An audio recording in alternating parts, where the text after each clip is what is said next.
right, everyone. Are you all ready for Gorilla Doctors Live?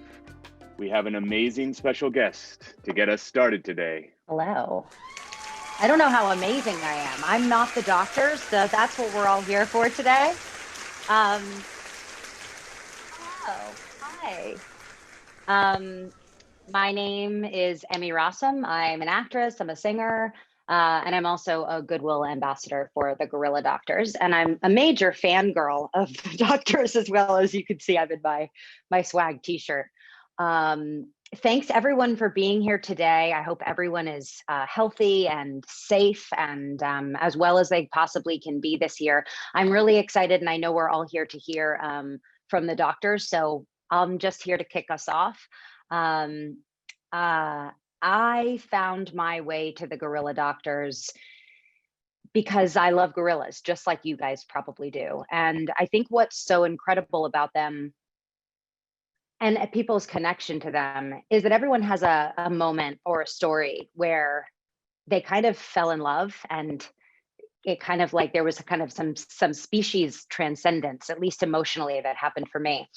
I have loved gorillas since I was a kid. Couldn't tell you why. It's just something that I've always loved. And a couple years ago when I was getting married, my husband and I were talking, well, my fiance then and I were talking about where we were going to go on our honeymoon. And he said, do you want to go to Europe? Do you want to go to Bali? Like, do you want to go to a beach? What do you want to do? And I said, I want to go to Rwanda. And he was like, what? And I said, yeah, I want to trek deep into the mountains and see these gorillas. And nobody here knows my husband, but he is not an outdoorsy guy. So the fact that he said yes was probably because he loved me so much. So we went and trekked in, and it was one of the most magical experiences of my life. There's a stillness and a quiet when you're around them. You're in awe. I have a picture that I took here of like a moment that gave me chills of this little baby gorilla's hand clutching a tree. And I remember just like zooming in on the hand and watching them play and interact. And I remember thinking, that looks like a human hand. And I wish I could communicate. And in fact, they did teach me kind of very rudimentary ways of communicating with gorillas, but it was one of the more emotional moments of my entire life. And I'm not sure what that connection is, but it's otherworldly. And it made me immediately just want to help and be involved and help in their home in a way that I could. And being involved with organizations is so challenging because you want to know that the organization that you're choosing to align yourself with, whether it's emotionally or give your money to, is having a tangible impact. And that led me to the Gorilla Doctors. They go in and they rescue infant gorillas from snares. They administer antibiotics in the field. They are trained to not only care for them medically, but to understand, to communicate with, to respect these incredible animals that, as we know, are endangered. And every single time they help a gorilla, save a gorilla, that is having such an incredible impact on the species. And now, especially with COVID-19, and I'm not a doctor, but I have heard that there is a possibility that gorillas could be in danger of that as well, just as humans are. The work that they're doing is incredibly important, and having eyes on them and taking care of them and making sure that they are kept safe and their numbers are kept up as much as possible is the future of their species. So I am so excited to hear from the doctors today. And I want to invite one of my heroes, Kirsten. Are you here? Hi, Emmy. Join me. Hello. Hi. Thank you. Thank you for being here. Well, thank you. Thank you so much. It's so great to have you take the time out of your incredibly busy day, I'm sure. We're so grateful for your support and for your advocacy. Thanks again for being here today. Thank you for having me. And I'm actually moving my family out of this house today, so it's quite a busy day. I'm gonna mute myself and stop my video, but I'm gonna hear. People are dying to hear from all the doctors, so I'm gonna listen in secret for a while and then I'll hop off. But thank you all for being here today. It really just, it means so much to me. And Thank to the you, gorillas, I'm Emmy. sure. Thank you so Okay. much. Bye. Bye, guys. Move. Wow. Okay, not easy to get up on this virtual stage after an amazing award-winning actor like Emmy Rossum. Hi, everyone. My name is Kirsten Gilardi. I'm the Executive Director and the Chief Veterinary Officer for Gorilla Doctors, and I'm going to be happy to be your host for the rest of our hour together. I've been with Gorilla Doctors since 2009, but long before that, going back to when I first became a veterinarian, my greatest dream was that somehow, someday, I would be able to work with wildlife and that I, as a veterinarian, might make a difference for their conservation. And so I am totally honored and humbled to be leading this organization. And it's really exciting to be sharing our work with you today. We've got people dialing in from all over the world. So we're just super happy to have you. As many of you know, we're the only organization dedicated to conserving wild eastern gorillas through life-saving veterinary medicine and science using a One Health approach. We work in 5 parks in Rwanda, Uganda, and the Democratic Republic of Congo. We're going to talk about our work in more detail today, show you some video clips of our team in action, and then I promise that for the last 15 or 20 minutes of our hour together, we'll make sure to leave plenty of time to answer your questions. Bear in mind that our team, you see them here, they've logged in from East Central Africa. It's evening for them. And as always, power and internet can come and go as it does for us. So if we lose one of our vets for a minute, don't panic, we'll get them back on Zoom ASAP. Throughout our discussion, please feel free to submit your questions in the Q&A box. And our behind the scenes team will get us those questions and have them ready for us so that you can hear your answers straight from the veterinarians. Let us know where you're joining us from. I think that'd be fun to hear questions from all over. So sound good? Okay, now I know the reason you're all here. I would love to introduce you to some of our amazing Gorilla Doctors team. First, Dr. Julius, will you introduce yourself and then tell us what is your second favorite animal after the gorilla? Thank you, Dr. Krusty. Hello, everybody. I'm Dr. Julia Senzizza. I'm the country head veterinarian for Gorilla Doctors in Rwanda. I've been working for Gorilla Doctors for the last 10 years. So basically this year, I'm making a decade with the project. For the first 5 years, I was also in charge of Predict, which was a project focusing on researching infectious diseases at the human-wildlife interface. But since 2015, I've also taken another position to be the country head veterinarian. And I'm happily married, and working with the gorillas has been a very good journey for me. Of course, my favorite animal on earth is a mountain gorilla. But I also like cattle because cattle are very important to my background, my Rwandan culture, where we value cattle so much too. That's great. Real, I didn't know that, Julius. Thank you for sharing. Okay, now Dr. Eddie, tell us a little bit about yourself, please, and also share one thing that you have learned from the gorillas. Hello, everyone. It's so nice to be able to connect with you today. I'm Dr. Eddie Kambale, country head veterinarian in DRC, where I have worked with gorillas for over 16 years, delivering veterinary health care of wild mountain and Grau's gorilla, and confiscated orphans gorilla from poachers in Virunga National Park, Kauzi-Biega National Park. So my father was a farmer, and he inspired me to become a veterinarian. After my degree, I taught young veterinarian at the college where I started. I love teaching. Now, I hold a master's degree of wildlife health and management. The gorilla are teaching us many, many things, but the one I see that I think we can all relate to: gorilla families fight just like human families. But when there is a threat, they come together and protect one another. And sometimes they even protect me. Okay, Eddie, we're going to come back to that because you can't just tell our audience that you've been protected by a gorilla and leave it at that. So be ready to explain. But okay, last but not least, certainly not least, Dr. Bernard, how are you today over in Uganda? Yes, thank you, Christine. I am very well happy and fine here. My name is Dr. Benedikt Isimbi. I'm the country head veterinarian for gorilla doctors in Uganda.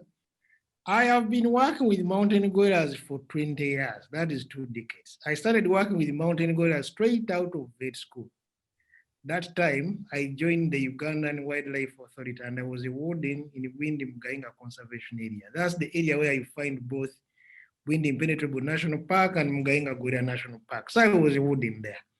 After 6 years with UWA, Uganda Wildlife Authority, I joined the Gorilla Doctors Project because I really wanted to stay working with mountain gorillas as a veterinarian.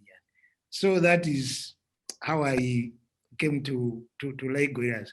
But before that, my parents were human clinical officers. My mother was a nurse, my father was a clinical officer. So I was used to surrounded to human hospitals and stuff like that. But at that young age, I remember there used to be a TV series, a program on TV called Daktari. Daktari is a Swahili word for a veterinarian. And I hope some of our audiences have ever watched that program. So as a young kid, I saw this doctor treating a lion, and I knew lions were something you can never get close to. And maybe you could see lions in a zoo out protected in a cage. But now there is a guy in the wild treating a lion. I was like, who is this guy? And I learned that these are veterinary doctors who are working with wildlife. And I thought my parents were good at saving lives, but now these are doctors saving lives of animals that can't talk, that can't cooperate. How they're able to do that, I thought that being such a doctor was way cooler than being a human doctor. So that's where my interest becoming a veterinarian started from. And now you're a gorilla doctor. That's such a great story, Bernard. Thank you for sharing. Okay, before we get further into our conversation, I want to come back to you, Eddie, because your story of being protected by a gorilla is just so compelling. Please share. Yes, it's true. It's true, actually. In 2017, an infant mountain gorilla in Rugendo group in Virunga National Park had gotten caught in a snare, which was actually a rope. So park rangers saw the gorillas trying to free the baby from the snare, but they were not able to do so. So they stepped in and cut the rope. And the gorilla immediately grabbed the infant and ran off.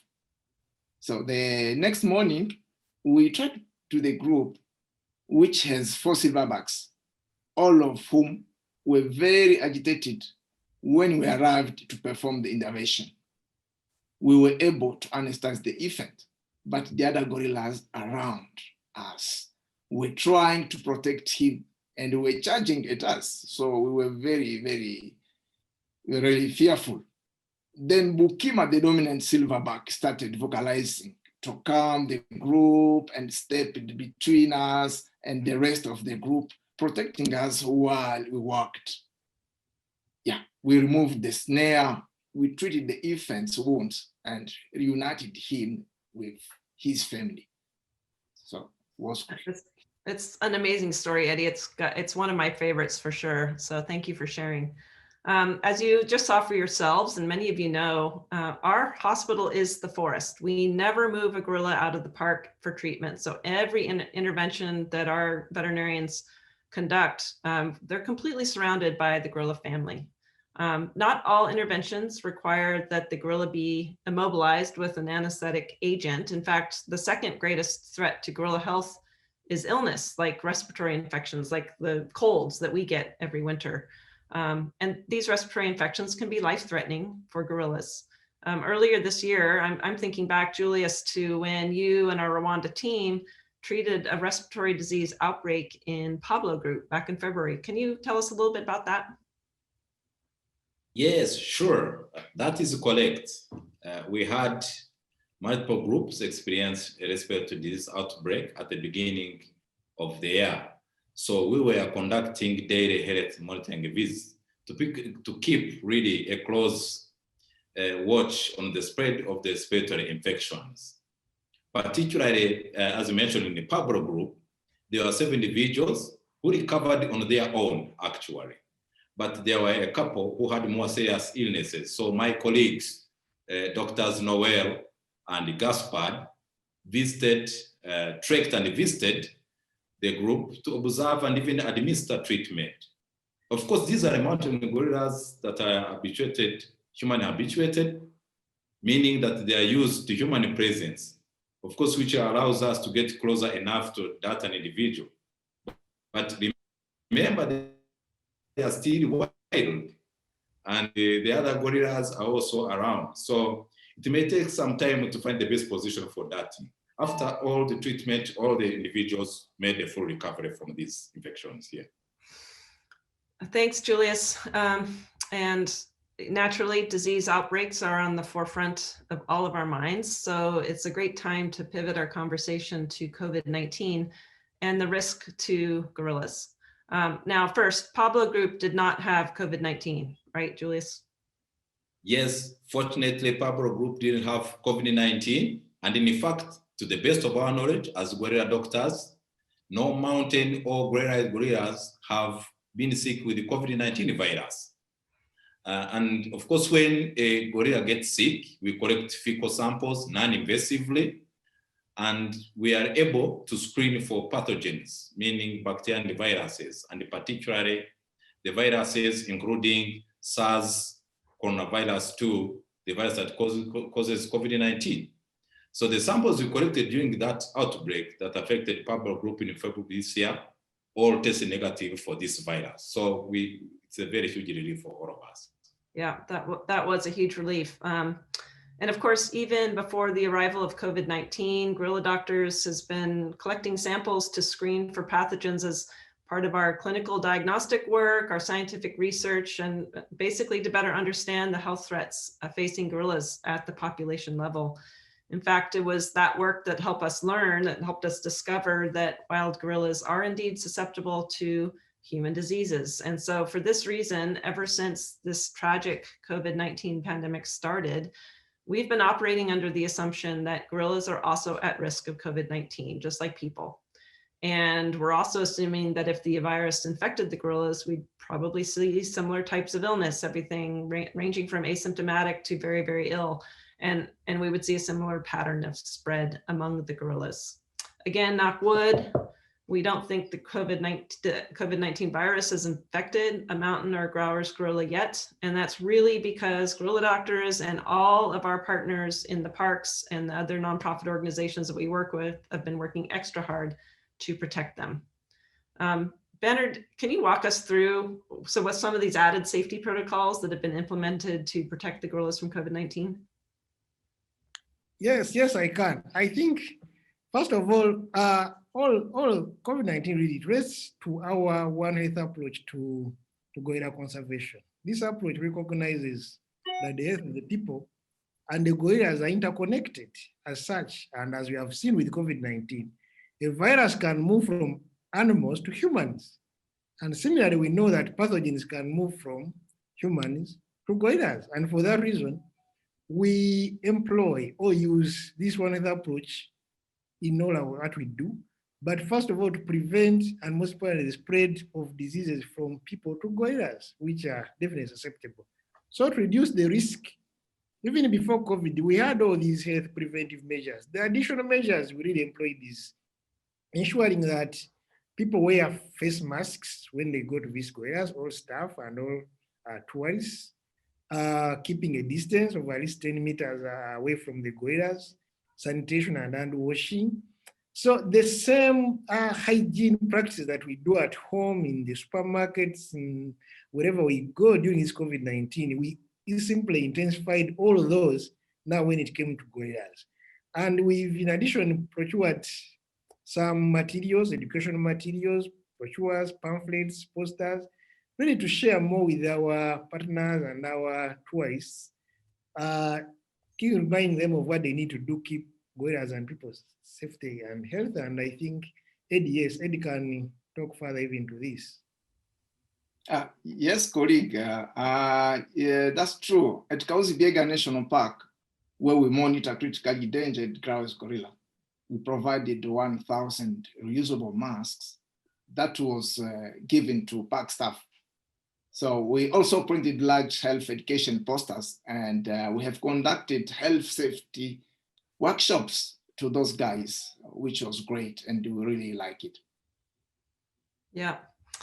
So I'm sure many of you in the audience can see that the measures we're undertaking to protect the gorillas from COVID-19 are the very measures we are all undertaking around the world. The social distancing, the mask use are also so critically important for preventing transmission of the virus.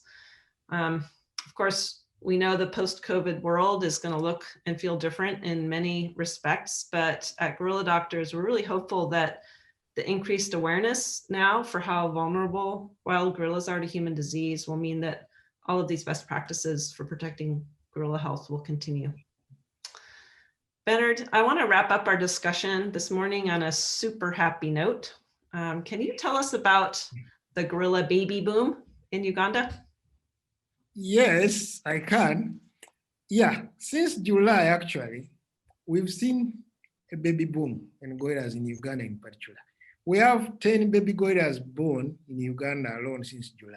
And in the region, adding Rwanda and the DRC, we have at least 25 baby gorillas born. These are baby gorillas born out of the habituated gorilla groups that we monitor. Remember, there are also unhabituated gorilla groups that we don't get to every day. So this has been very good news for the sustainability of the population. We rarely see such huge numbers of babies being born in this population. And for us, that's an indication of a growing population, and thanks to the conservation effort of everybody, gorilla doctors and other conservation partners and our government partners. However, this is a good note, as you said, on a good note, but yes, gorillas, mountain gorillas in particular, are still just above the 1,000 mark. So the population remains very, very fragile. In as much as this is a good indication of population, but any slight fallback, one incident, you lose a few gorillas, we are back to where we started, and something like a disease, disaster, what can really lead us to that. And we hope that our efforts in preventing disease entry into the mountain gorillas will be critical and crucial in sustaining this population. Thank you, Benedikt. Very well said. And as you mentioned, we're at 1,063 mountain gorillas in the world now, and that's the mountain gorilla is the only gorilla whose numbers in the wild are, sorry, the only great ape whose numbers in the wild are increasing in the world. So a sobering thought, but also really the result of the concerted effort of everybody working for their conservation. For everyone who has joined us today, your support of our work with your incredible donations, I just want to thank you. I know it sounds cliche, but we quite literally could not do our work without you. Your donations to Gorilla Doctors are literally helping us save a species one gorilla at a time. And of course, this includes our dedicated board of directors and advisory council members, many of whom have joined us today. Thank you for your expertise and your passion and your work for us every day. Again, from the bottom of my heart, as we close this really, truly extraordinary and challenging year, I just want to thank you for joining us today, but I also want to thank you for your support always. So with that, get to the best part of the hour. And now it's your chance to ask questions of our team. Are you ready? I see we've got a lot of questions coming into the Q&A box, and we'll get started. All right. I'm going to start out with a question from Barbara. Barbara visited gorillas in 1993, and at that time there were about 700, and now there are 1,000. There's 1,063. Benedikt, how much of that growth is due to the work of Gorilla Doctors? Yes, there is a publication, a paper we did with our partners to analyze this population growth of mountain gorillas. And we look at so many factors, but in that paper, it was clearly demonstrated and illustrated, looking at those gorillas that were saved from conditions that we truly believe if there were no interventions, they would otherwise have a limited chance of survival. So looking at those survival gorillas which were saved, how they fared in the population in terms of females giving birth to live offspring which lived beyond a year and so on. So that was done, and it was really commendable that the Gorilla doctors, Gorilla health saving work contributes at least 50% of that population growth can be attributed to the work of the Gorilla doctors. Yeah, thanks. Yeah, I mean, you can imagine if a young infant female is caught in a snare and suffers a serious injury from that snare and cannot survive that event, the population misses out on her lifetime of reproduction. And so when we say we're saving a species one gorilla at a time, that's literally what we're talking about. When that infant female can be rescued from a snare and go on to become an adult and make babies, every gorilla is helping to contribute to that growth. So, and again, these gorillas all live in the parks where we work, in Volcanoes National Park, Virunga National Park, Mugahinga Gorilla National Park, Bwindi Impenetrable National Park, and then let's not forget the critically endangered Garo's gorillas, which live in Gahuzi-Biega National Park. That's where the habituated eastern gorillas live, and that's where we work. So, and that work, along with the work of our partners, has been critical to the recovery of the mountain gorilla. I want to get back to we've talked a lot about snares and we've talked about poaching. Eddie, you work in a part of the eastern gorilla range where poaching is prevalent still. Can you talk to us a little bit more about how much of a threat is poaching for gorillas?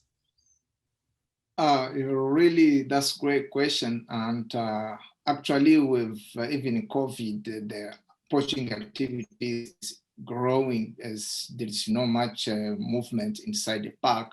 So illegal, traffickers can enter to do whatever they want. And that's really something which you fear much. Those guys entering with no control, we don't know their health status. That is another threat we are not able to measure, actually, which is really hard. Yeah. So that is one increasing the number of snares. Rangers are doing they are doing giving those patrols to remove snares, even done big campaigns to go all over the park to try to look for them and to sensitize those poachers coming from the community, which are well known. So even to integrate them in conservation activities, like in some of development activities around the park. So it's a great threat. And yeah, I think your point about people coming into the forests to illegally hunt, subsistence hunt for wildlife to feed their families is a concern, not only for the fact that they're setting snares in the forest for wildlife, but like you said, Eddie, we don't know what their health status is. And so, Eddie, you live in a part of the world that has unfortunately suffered through multiple outbreaks of Ebola virus, a very, very deadly disease for people. It's also deadly for great apes. And so we just, gosh, when was that? In June or August, finally declared the official end of an Ebola outbreak that occurred in Eastern Congo that the outbreak zone was very, very close to where the gorillas live. So again, just speaks to the importance of the health monitoring and the vigilance that Gorilla Doctors undertakes with our partners. And fortunately, we never had Ebola virus in the parks, but it was certainly something we were very, very worried about. I want to acknowledge that question that I gave to you, Eddie, about poachers came from Jared in England. So I told you people were calling in from all over the world. Really, really great. Another question I'd like to ask you, Julius, and hold on, let me scroll. I want to, here it is. Julius, for you. This is coming from Margaret, and she's a volunteer at the Houston Zoo. Houston Zoo is a big supporter of Gorilla Doctors. Margaret asks how the decrease in tourism because of the COVID-19 pandemic, how has that affected the gorillas? Has there been a change in how they behave? What's it meant for our park partners? Can you talk a little bit about just what happened when tourism really slowed down, and what's the status of tourism right now? Thank you, Margaret, for that wonderful question, and also a concern, of course. Of course, the gorillas, although the tourism has reduced, we have particularly in Rwanda, we have maintained the staff members going there to make sure that at least they observe the gorillas, so that we can also keep an eye on them in these times of the pandemic. And of course, the tourism has reduced, of course, for the obvious reasons. And the gorillas are still okay because they are still being visited on a day-to-day perspective. And of course, the revenues, for example, that the government could be getting from this has reduced, but still the population is still being monitored because we have people who are called the trackers. These are the guys who make sure they see the animals when they wake up, and at the end of the day, we know where the animals are, so that we also, as gorilla doctors, we can go in to intervene anytime if any of them have a problem. But surely, yes, in addition, although there's reduction in tourism, these populations are being monitored to make sure that we keep an eye on them. In case one of them, for example, has a problem. Thank you. Yeah. Thanks. Bernard, we have a question from Judith, and I'm going to bring it to you because you talked about our One Health approach. And maybe you could talk more about that, what it means for us as the gorilla doctors. Why do we take a One Health approach to our work? Does that approach change how we work? What's important about why we take a One Health approach? Yeah, I think it has the historical perspective of One Health is interesting. If you look at gorilla conservation in general, the earlier threats to gorillas, even why the numbers went so low, were because of poaching, first of all, but also habitat loss. So the habitats were destroyed. I mean, protection was not as a huge priority then, but also poaching, uncontrolled poaching. But when governments of Uganda, Rwanda, and DRC, of course, intensified efforts on poaching and protection, gazetting these national parks. Remember, Winda and Mgainga were just gazetted in 91. There was increased protection, and that meant no more habitat loss in that respect. Poaching reduced, staff were recruited. Now, the only threat that remained and that became recognized was human disease. Because previously, gorillas, the big concern to gorilla conservation from the earlier perspective, even of gorilla doctors, was about rescue of gorillas from poacher snares. Those were the main causes, trauma, poacher snares. With time, we started seeing gorillas having same symptoms of disease as people, things like a flu, cough. These are infectious diseases. That means something was going to the gorillas.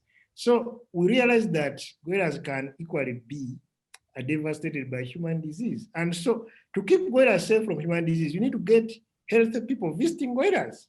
So the health of people means you need to have a healthy population in cross-pollination with gorillas, healthy population of domestic animals, to be sure you get your gorilla groups health as well. That's the One Health approach. That's what it means. So it's not all about the health of the gorilla, but also the people as the vets, the park staff, the community members who are in close contact or proximity to the gorillas. And so that's the One Health approach we employ in this regard. Thanks, Bernard.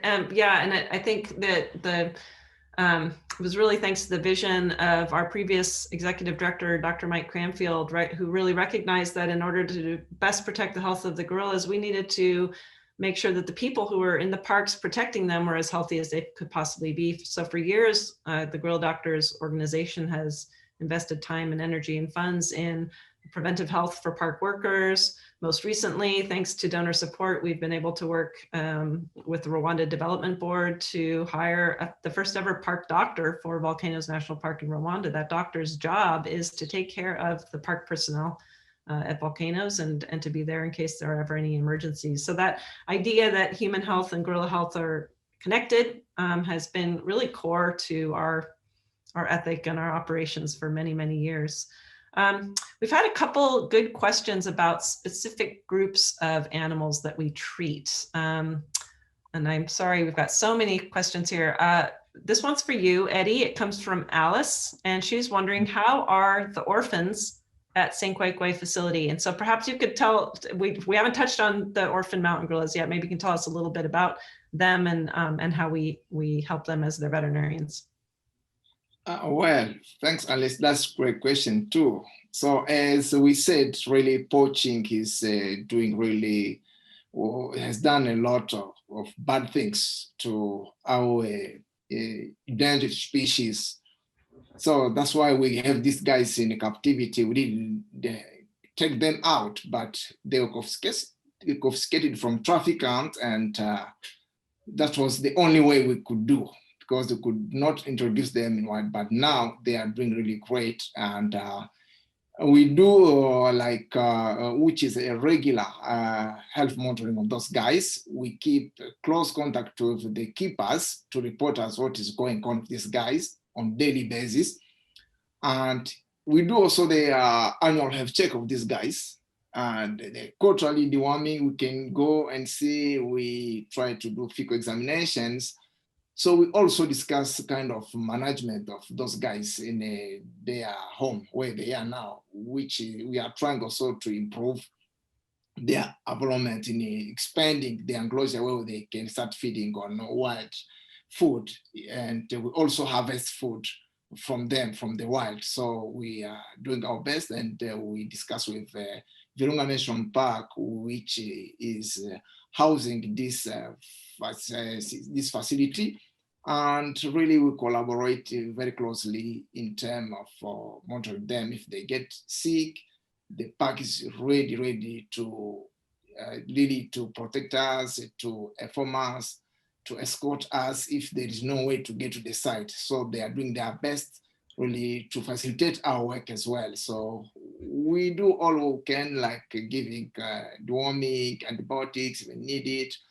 We do biochemistry, hematology, and thanks to Abaxis also we got some equipment we can do. Some people are giving microscopes, so it's been really helpful when people are supporting from all over the world.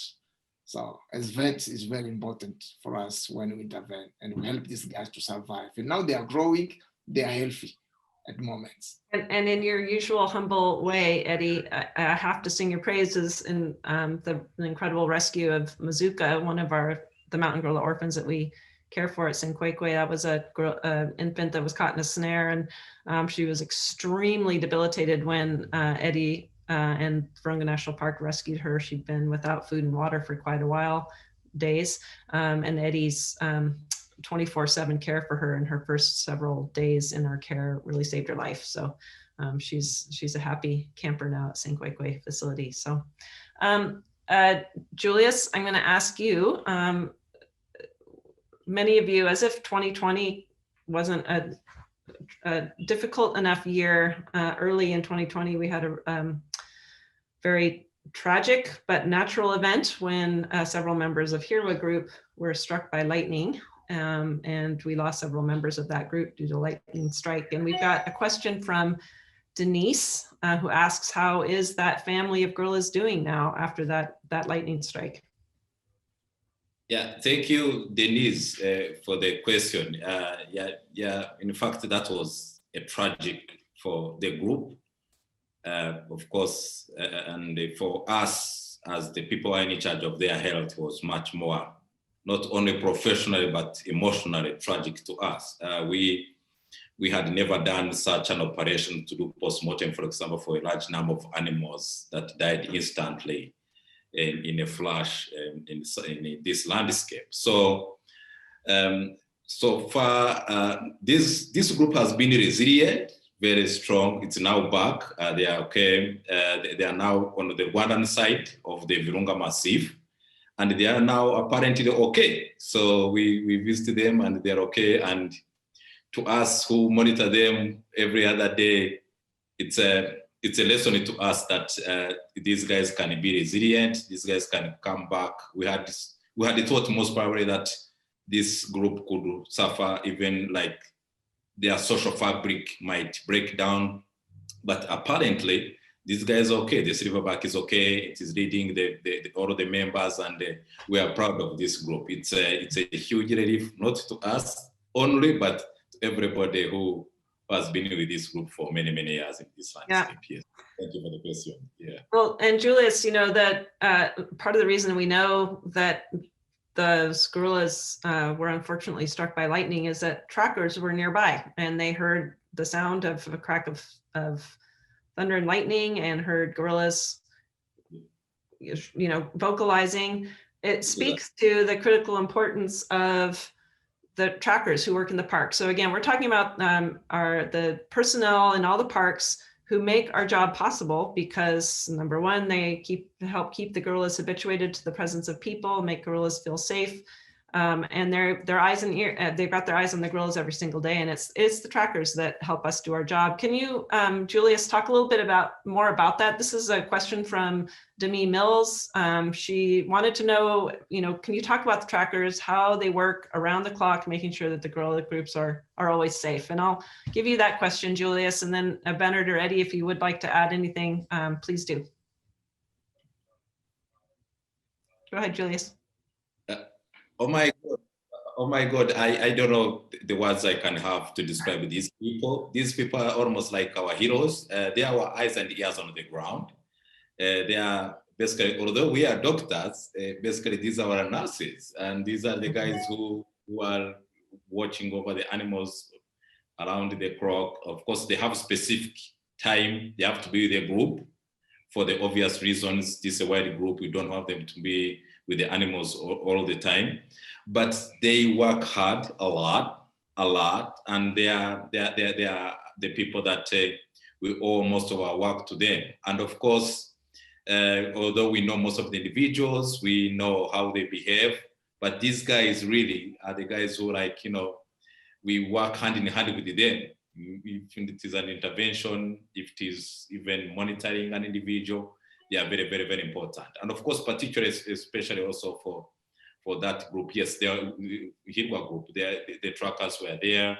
They observed that, and the way we are affected, they are also affected because some of them have people who have been in the field for over 30 years, or 20 years, or 15 years. So they know these individuals by name. They know the dads, they know the moms, they know the brothers, they know sisters. So it's a huge family that this team that works with these gorillas, and we are proud to be associated with them for sure. Thanks, Julius. And I think another important part of your jobs as our veterinarians, all of our veterinarians in all 3 countries, is working closely with those park personnel to help them well recognize when gorillas might be exhibiting a sign of illness or injury. And of course, they're probably the best ones to recognize that because, as Julius just said, they know the animals so well. They know if a gorilla doesn't look right and might be sick. And we get those reports, and our veterinarians then go into the parks to conduct what we call a veterinary monitoring visit to follow up on every single report of an ill or injured gorilla and make a determination about whether it is going to require treatment.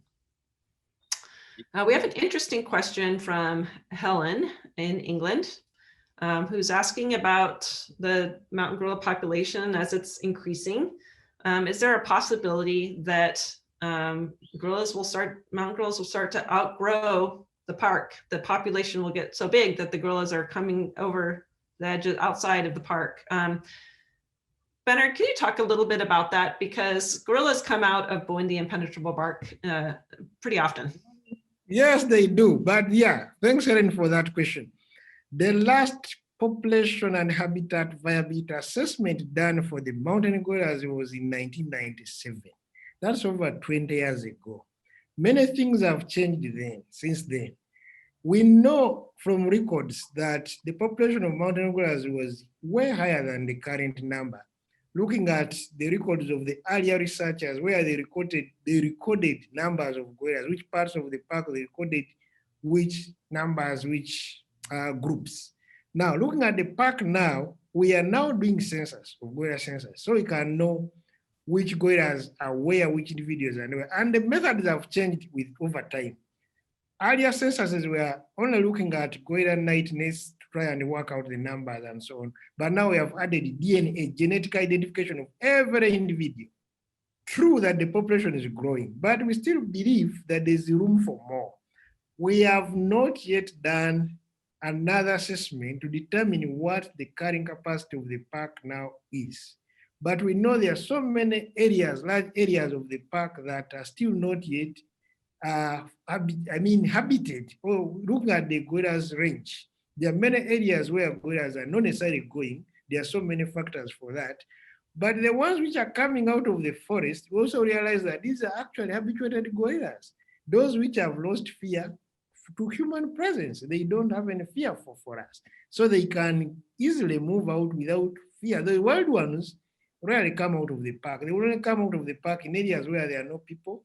Otherwise, when they see people, they will basically flee. So yes, we know the population is growing, but we are not yet at a stage where we think that the park is now too small for them to expand. But also given the interconnectedness of these parks, when you look at the Mugainga, for example, extending contingent with the volcanoes in Rwanda and Virunga in Congo, and yes, we think there's still room for gorillas to move about the areas. Even Bwindi and Sarambo on the Congo side, with better protection in the Congo side, there's still much bigger room for gorillas to expand into that. I think we are not yet at a stage where we are worried about the forest getting really small for the population. But yes, with better protection and so on, yeah, that might come at some point, and there might be other regulatory factors of population which might come into play. But for now, we are not yet there. Yeah, thanks, Bernard. And Chris asks about habitat being reduced by human incursion into the forest and the farmlands, et cetera. Chris, fortunately for mountain gorillas, they all live inside national parks, and those national parks are so well protected and managed by the park management and wildlife authorities in Rwanda, Uganda, and Congo that habitat loss is not a threat to the mountain gorillas. On the other hand, and Eddie, you can speak to this, the critically endangered Growers gorillas, which are a close cousin of the mountain gorilla, but they live at lower elevation in the eastern Congo basin. Many Growers gorillas live inside, but also outside protected areas. And the Growers gorillas that we can care for as veterinarians, that Eddie and Dr. Fabrice on our team can care for, are the ones that are human habituated for tourism. But there are hundreds and hundreds of Growers gorillas that are not habituated to the presence of people. So, and some of them live in reserves and some of them don't. Eddie, you can speak a little bit to, how can we as gorilla doctors monitor the health of unhabituated gorillas, of which, most Growers gorillas are unhabituated, and yet their health is important because they're so critically endangered. What are you doing? Really, yeah, that's really good. And actually, we are developing an approach where we can do a non-invasive health monitoring of these non-habituated Growers gorillas, because we are seeing they were like staying away from our work. So that was initiated thanks to some support from National Geographic grant. And really we are putting in place a protocol where we have started already in those ranges where people, or where we have not yet started working in the Maiko National Park, in the Taina Natural Reserve, Kahuzi-Biega, Itombwe Natural Reserve. So we have launched that activity, and I think really that will be great. We started collecting samples, and we'll be screening them for various viruses which can be a big threat to this animal, like Ebola, like Marburg. So you'll be having a lot of things to learn from these samples, which we started collecting, and we've been even doing some workshops to teach, to talk about One Health approach to those areas where people have never heard about One Health approach. So to explain them anytime they go in forests, like in community reserves, how they should behave when they enter in the park, trying to explain them that human and animals can share diseases, and to try to bring a barrier between like trying to fight those diseases, and also to try to tell people like the risk of having or eating bushmeat, which are also the high risk for people taking diseases like from those reservoirs inside the forest outside to people. So this has been really a great opportunity for us to try to talk about One Health approach, which is brought to protect animal, human, and their environment. So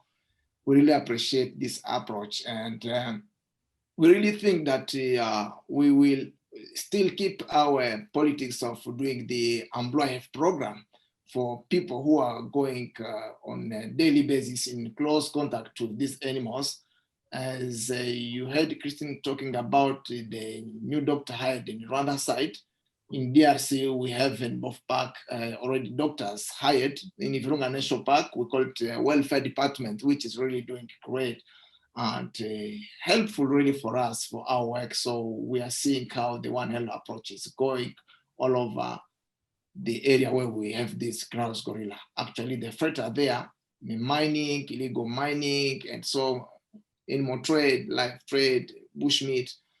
So we hope we are going to reduce this threat to this endangered species.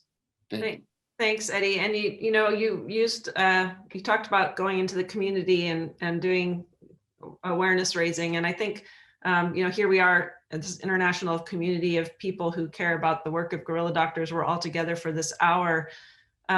How do you guys feel? How does the community, what does the communities around the parks, what do they think about our work? How do we engage with the community, and what are their thoughts about the gorillas and the gorilla doctors? Does one of you want to take that question?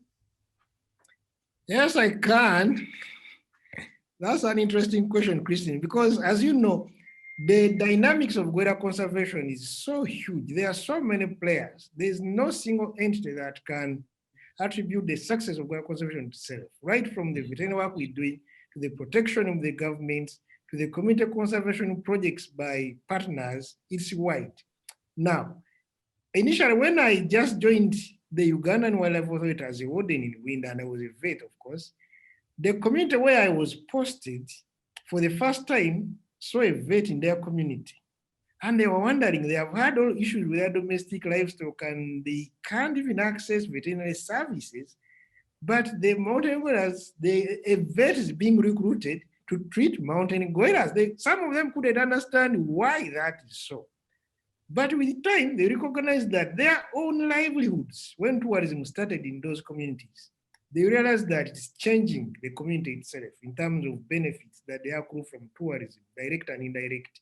And then they realized that their livelihood to continue that way or to continue benefiting is entirely dependent on the existence of these mountain gorillas. And therefore, if the mountain gorillas stay, their life are likely also to stay well, and their tourists may continue to come.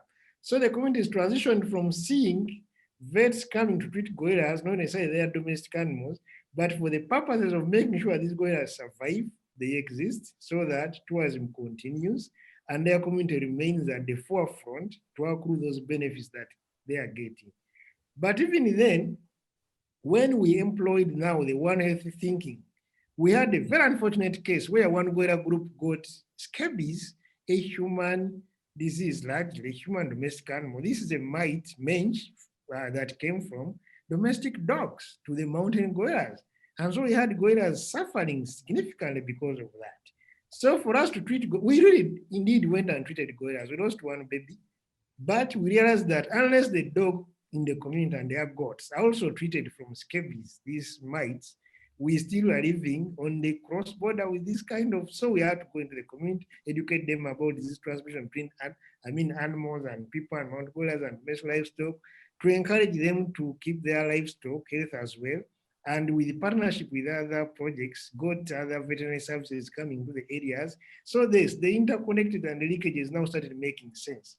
And the communities understand it that way now. Yeah. Great, thanks, Bernard. We're getting close to the end of our hour together. There have been some questions about gorilla tourism and how best to see the gorillas. And I think I would just like to say that there's no question in any of our minds as gorilla doctors that tourism has been the #1 reason that mountain gorillas are the only gorilla whose numbers in the wild are increasing. Tourism brings incredibly important and necessary revenue to the countries. Those dollars that come from tourism are what help the countries protect and manage the parks and the forests for the gorillas and all the other wildlife that live in those forests. So tourism shut down with the COVID-19 pandemic, but tourism is starting to recover. And of course, tourism is being done incredibly responsibly with maintaining a good distance from the gorillas. Everybody's required to wear masks, as you saw earlier in the presentation. So anybody on this call who's thought about wanting to go see the gorillas really just cannot encourage that enough, because it really is critically important to the conservation is just the chance for people to come from around the world to see them. As Emmy Rossum explained to you, it's a phenomenal experience. And so I hope many of you can do that someday. We're at the top of our hour. I do want to finish with one question because it's also comes in frequently. And Eddie, I'm gonna give this question to you. If you had to pick a favorite gorilla among all the gorillas that you care for as a veterinarian, who is your favorite gorilla and why? Oh, that's tricky and a great question. Actually, my favorite gorilla is called Muvuyekure. It means coming from afar. In local English, I tried to translate it. So this gorilla have really a great story. He was a baby and was poached, but was rescued when it was going to cross the border. And right away, protected area managers decided to take him back in wild. And what is amazing on this guy, actually, he's a dominant male now, taking over and controlling the group very well. He's leading the group. He's having his father, who is really old. As we said, these guys are really like us. And he's like assigning a job to one of the young boys to take care of their grandfather, their father, so which is really good. And we are learning really a lot from these guys, how we should be behaving as human too. Oh, thank you. That's great. Thank you, Eddie. Okay, we're going to wrap up with a request to all three of you to please sign off, end our hour together. And by the way, there's been such great attendance and so many great questions. Everyone, we will do this again soon. So if you didn't get your question answered, save it for the next time. Hey guys, could you sign off with a gorilla vocalization? What do the gorillas sound like when they want to calm their families? Let's all do it and let everybody on the call hear. What does the gorilla sound like when it's calm and happy?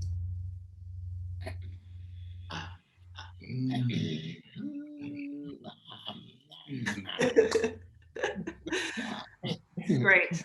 Thank you so much. And everyone, again, thank you so much for joining us today.